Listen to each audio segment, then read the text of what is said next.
zergatik bidaiatza ikuskizunetik, edo?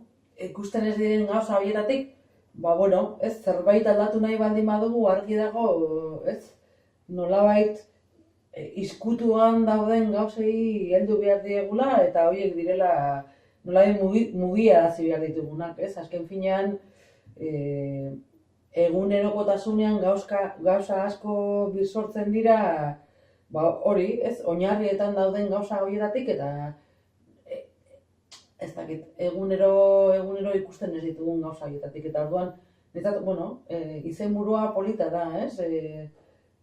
Ikusten ez den eremu horretatik bidaiatzak ez da nahi duena da, horrek ematen digula gure egunerokotasuna aldatzeko aukera handia. Bai, eta batzuetan hori ikustezinak diren heinean, zailago egiten zaigu identifikatza, ez? Eta horri buelta bat ematea eta azken finean nahi duguna eraldatzea praktikan ipini bestelako era batean edo. Bai, horixe da, ez? Azken finean badaude gauza asko automatikoki egiten ditugunak edo ez ditugunak zalantzan jartzen eta niretzako izenburu horrek dakarrena da, guazen, ez?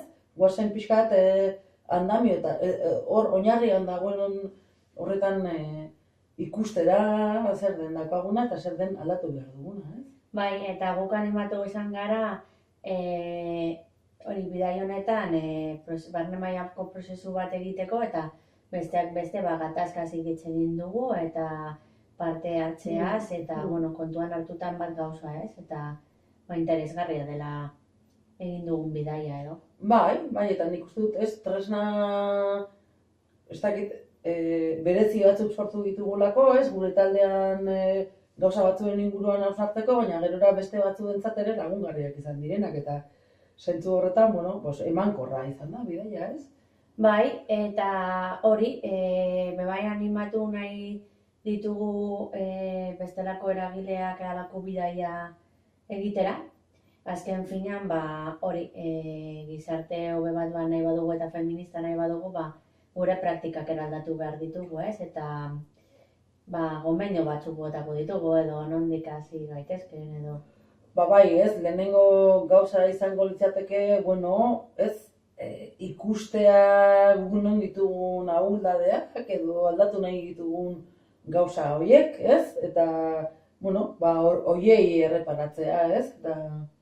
Bai, eta behin hori eginda, identifikatuta zer landu nahi dugun, planifikazio bat egin, nola ausartuko dugu gure ohiko jardueragaz, prozesu hau, ze baliabideekin, pertsona, materialak, baliabide materialak, denbora aldetik eta holan.